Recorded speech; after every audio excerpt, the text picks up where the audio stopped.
What's up, my Madden Rebuild Warriors? Let's get into what happened in Week 14. I'm going to try to keep these as quick as possible because they go on for like 20 minutes for recap of last week. And so many of you have been watching these games the last couple weeks. So I appreciate you. You know more about what's going on here. Cowboys still riding high, getting it done.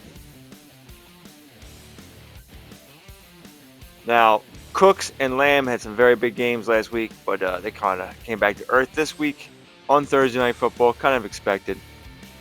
Ferguson and Slayton pick it up and get it into the end zone. I mean, the usual suspects as far as sacks go. Only one interception. Wah! Two interceptions here for the rookie, Lassiter and Terrell. But, they need a new quarterback at some point in a new scheme. 2 yards a carry. That's just can't happen, man. Yeah. The Atlanta Falcons rock the Ravens playbook, and they suck at it. I mean, the Cardinals are amazing at it, but the Cards, there's a different reason why the Cards are good too. Atlanta, they need some help. I'm thinking about maybe helping them going into next season, just to keep some balance going. Domination here from our Bears.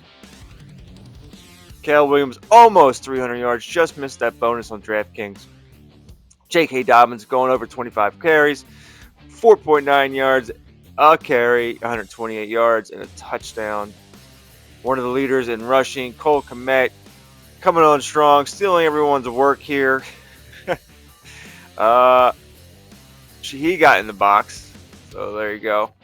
Like, is saying in the box cool?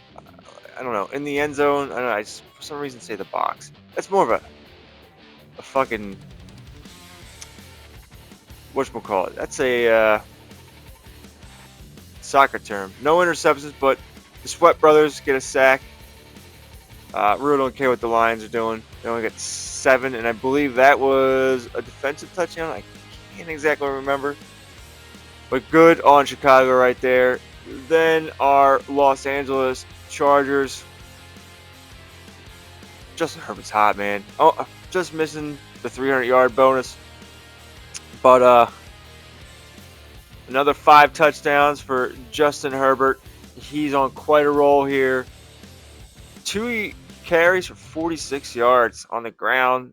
Travion Henderson, another one of our running backs up there in the lead. Top 5 rushing. Cade Stovar, 2 touchdowns. No 100-yard wide receiver. Quentin Johnson stopped his touchdown streak. Parham, big tight end day for us, but Mike Williams continued to score. Joshua Palmer continues to score. Travion Henderson got his touchdown in the air. Yeah, look, even Lachey got catches here. Great day for the offense, for the defense. Hardy getting 2.5 sacks filling in for the injured Tuli Talupa Balutu. Derwin James with 2 picks. So, the Cleveland Browns hit a wall here. Finally got a loss there for old Jameis Winston. And then this game, going to overtime. Thought the Ravens were going to have another comeback victory. And then somehow, some way, Kenny Pickett and the Steelers find a way, get it done. Patty Freiermuth, 146 yards and a touchdown. Deontay Johnson, 7 for 75. That's a very Deontay Johnson line. Pickens with the 1 long touchdown. It's a very George Pickens line there. But, Ravens tied it up, and Pittsburgh ended it in overtime. Go watch that one if you haven't already. Make sure you watch our franchise focus teams dominate. But this was not so much a great result at all. First of all, franchise focus team, the Bengals, laying an egg. They are not playing well. Unbelievable. Just not playing well. And this game did not live up. Well, yeah, this game did not live up to the hype. We expected a high-scoring game. It was a close game, cool, but not. No, not it. Thought, man, you got to really put Mahomes away, and they got it at the end. I thought the Bengals were gonna pull it out. You know, Barrett Carter is one of the best rookie uh, players out there in this league, and it just Kansas City got it at the end. Another surprising result here. Another overtime game. Go watch this walk-off win by our Cardinals. Kyler Murray just missing out on 300 yards, 2 touchdowns. He's playing very well going down the stretch. And then that 73-yard run, very important. Go see what happened on that. Got him player of the week for the NFC. McBride's coming on strong. Rondell Moore's chipping in. Everyone else is doing what they gotta do here.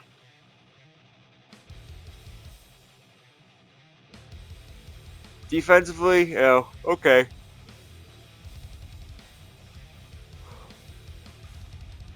But heck of a win by our Arizona Cardinals. They won 3 straight road games, and now they get to go home against the Rams. Well, Colts are back in the win column. Nothing at Anthony Richardson, because this man absolutely destroyed single-handedly the Jacksonville Jaguars. 2 yards away from a 300 rush yard game and 2 touchdowns. He just missed another one, by the way, too. Like, pulled down at the 1. No, he eventually got in on that one, right? No. No. He should have had 3 touchdowns. And then I looked away for a second. I believe they went to throw the ball after he got stopped at the 1. And Anthony Richardson threw the interception. Yep, that was the interception that he had. But talk about another good playbook. This is the Eagles playbook that works. So, they were... I'm trying to think. I believe they were the first 10-win team to go off. Seattle with a nice win on the road. Sam Howell. How does he do it? How do they do it? How do they win? Jackson Smith-Njigba, big day. Their defense is balling right now. Jordan Brooks is having himself a year. Vikings are going to Vike. Cousins sucked. You know, not much there from them. Whoops. Next week. Shh. Broncos getting it done. They are an absolute roll. We're going to talk about the Broncos and their playbook that they're using down the line here. But it's got Mac Jones absolutely on a roll here with them. The running backs are playing well. Another guy who's on a roll coming down the stretch is Courtland Sutton, quickly getting to the top of production for the wide receiver position. And the 2 white guys getting the interception. You know, look at that. As soon as Cooper DeJean comes into the league, all the white guys are like, we gotta step our game up. We're balling. Another disappointing result here for a franchise-focused team. I kind of saw it coming. I mean, Jaden Daniels, I'll take the QB rating. But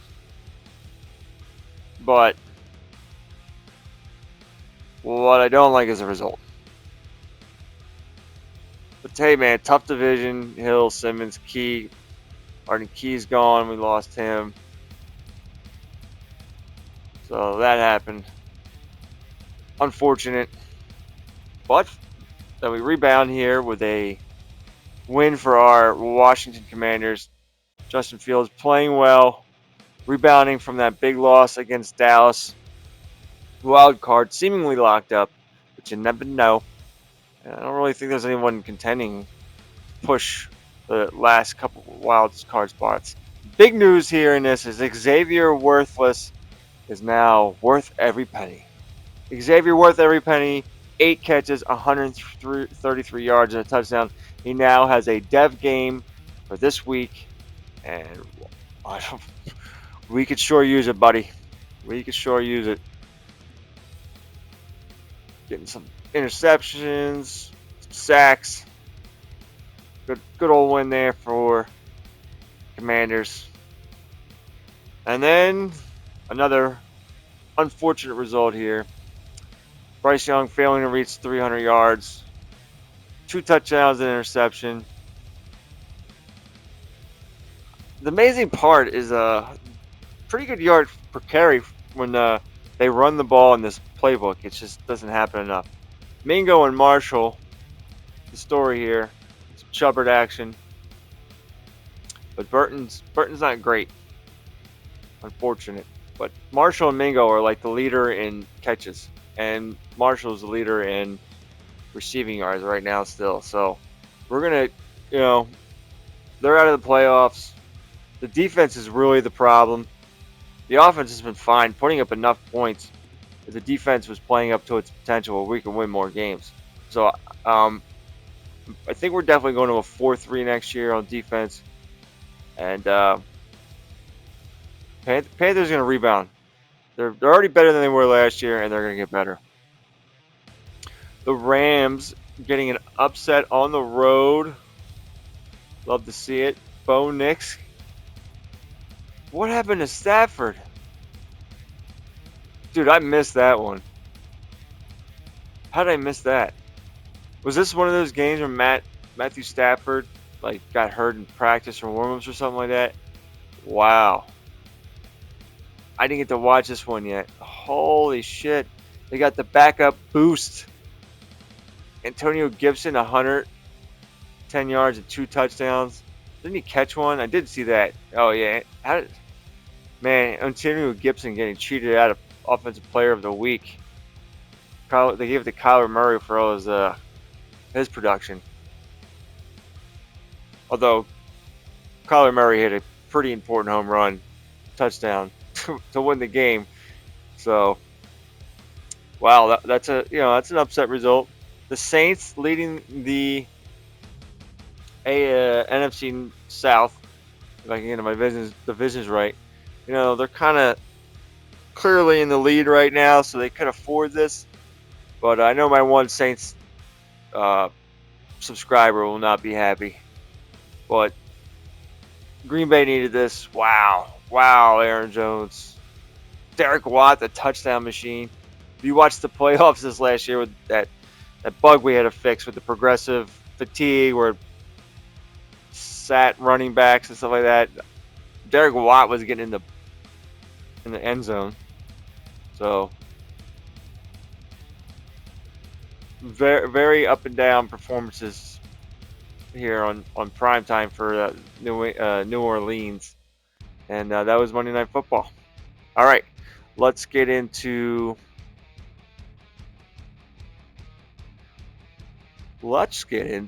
injuries.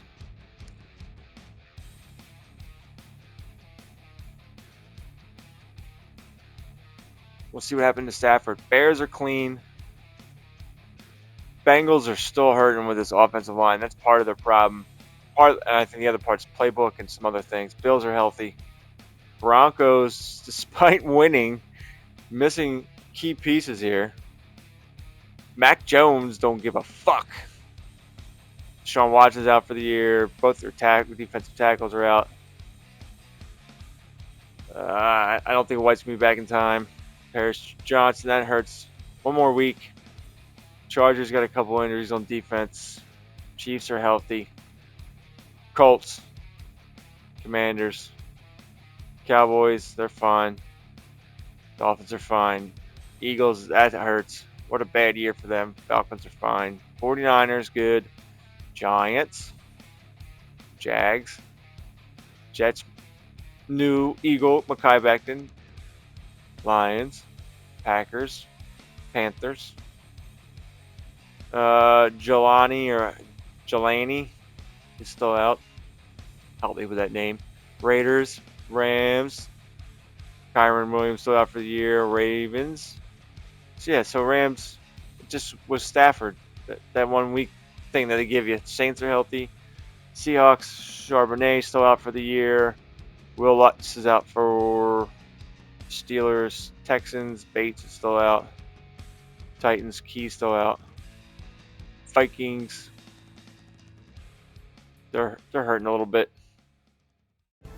All right, let's get into the fun part here. Kyler Murray getting Offensive Player of the Week for the NFC. Big game there. The Cardinals are hot. Then you have Brooks getting NFC Defensive Player.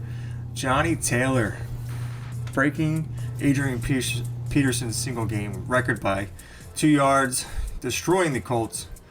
Gets AFC Offensive Player of the Week. And then Nelson with 2 picks gets AFC Defensive Player of the Week for the Steelers. And then before we get into the overview, speaking of the Cardinals, Zavon Collins is now a superstar development. The Cardinals are hot, man. I would love to see them win that division. They still have a shot, and they are pretty much securely into the playoffs as a wild card team. So let's take a closer look at each matchup. We kick off on Thursday Night Football with the Tennessee Titans. Our Tennessee Titans, we're building them. This is actually a preview of a playoff matchup of the 4-5 seeds. Tennessee, the wild card, going on the road to Miami. This time they host the game. This is a tough spot for Tennessee, especially with them kind of being locked into the wild card right now. The race isn't tight. There is a race for the wild card, but hopefully they do not collapse going down the stretch here. And then the Houston Texans, who just beat our Tennessee Titans, go to Indianapolis against just an absolute monster. Indy can run the ball, they can throw the ball, they can play defense. Those playbooks, especially the offense, just equate to getting wins. And when you have Jonathan Taylor and Anthony Richardson, is quite a force. So give me Indianapolis getting it done and getting one of the best records in football. The Baltimore Ravens, the defending Super Bowl champions, host the New York Giants, who just beat our Carolina Panthers. At home, coming off a loss, Baltimore facing a rookie quarterback. I don't even know how New York has 5 wins. Give me Baltimore here all day. I know the Giants' defense is kind of tough, but that Baltimore team's just too good. And then we have our franchise-focused team, the Carolina Panthers, really struggling here, playing a super hot team ever since they acquired Mac Jones. Give me Denver to get to 7-7. Their offense is hot. Their defense is really good. Carolina, just get us a good draft pick, I guess, at this point, and give me some extra points to help build up Bryce Young, Terrace Marshall, and Johnny Mingo as we really look to make a bigger step going into next year.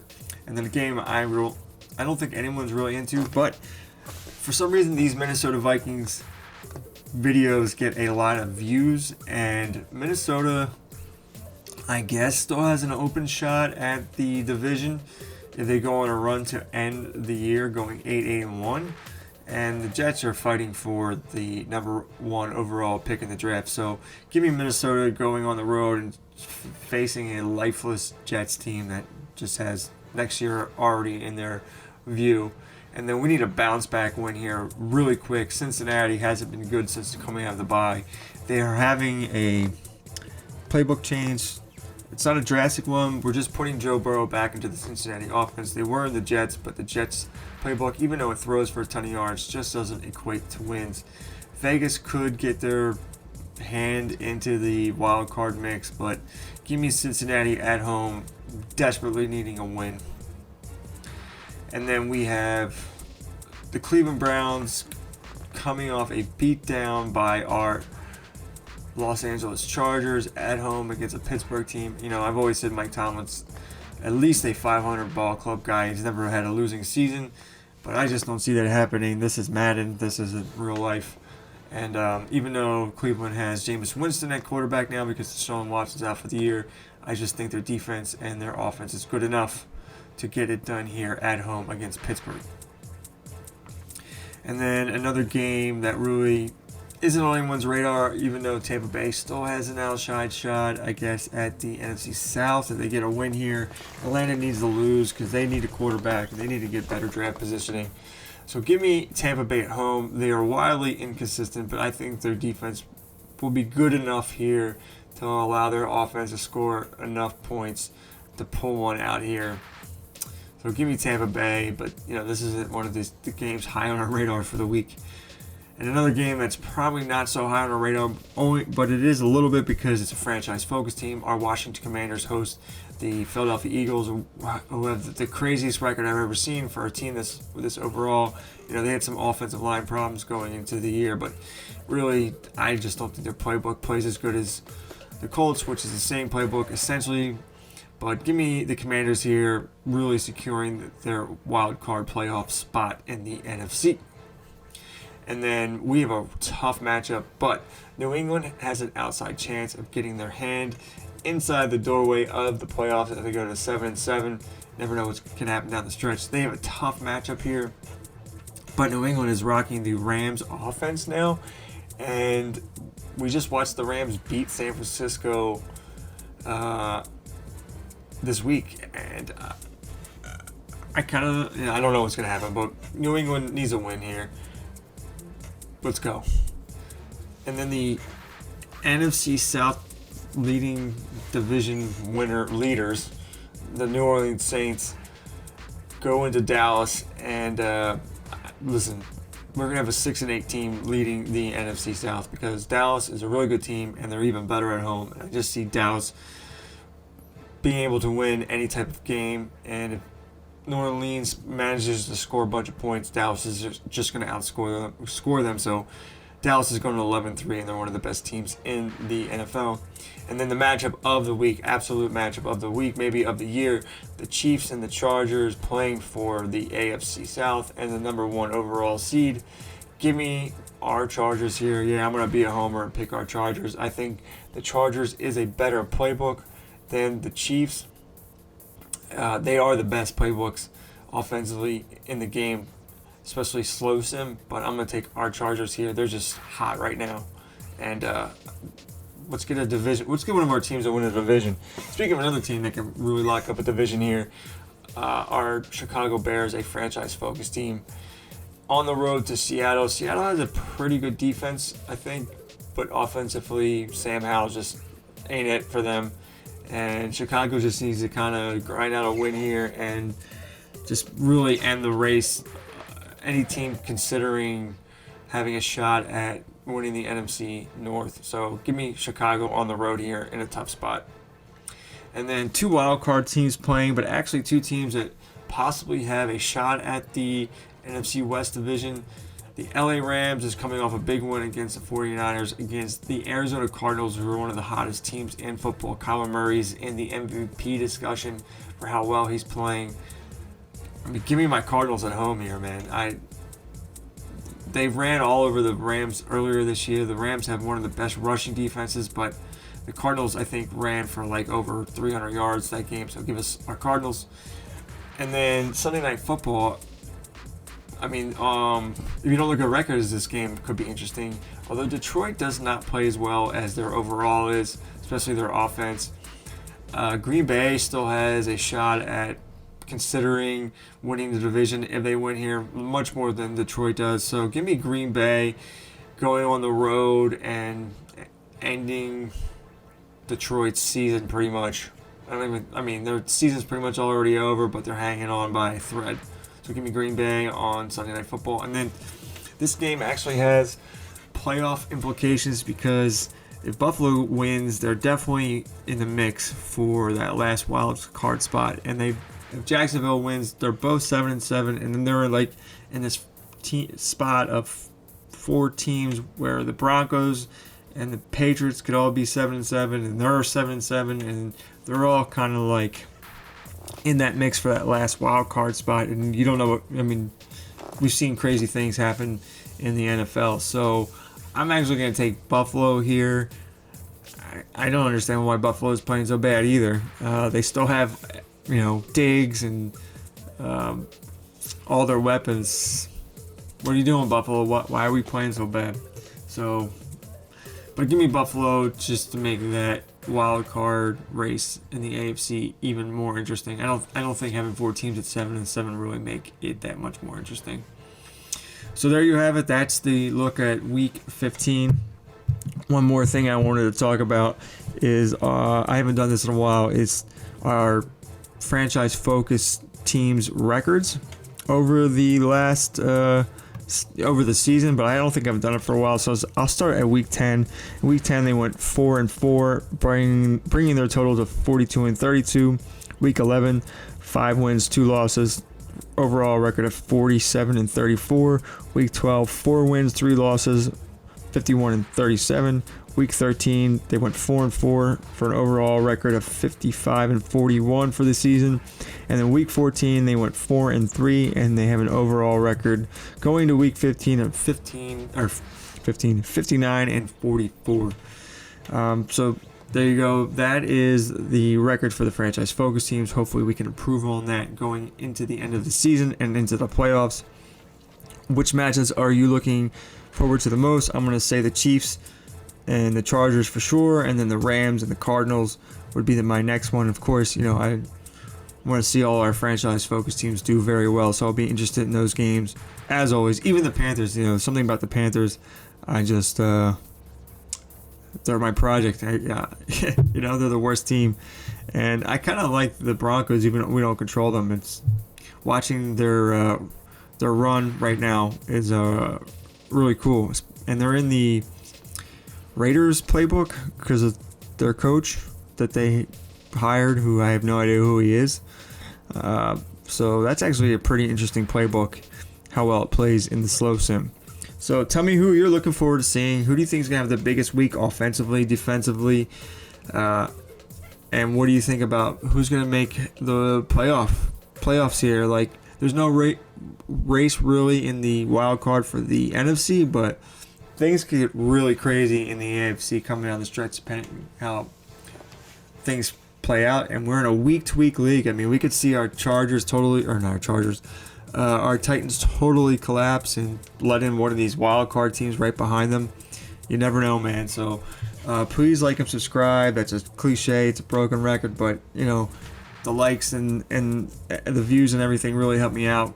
We're doing really good as far as views on videos and getting our shit out there. So I appreciate your support.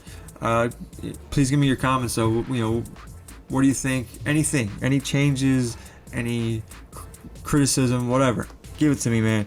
And thank you. So keep rebuilding those teams, win those championships, and we'll see you next time.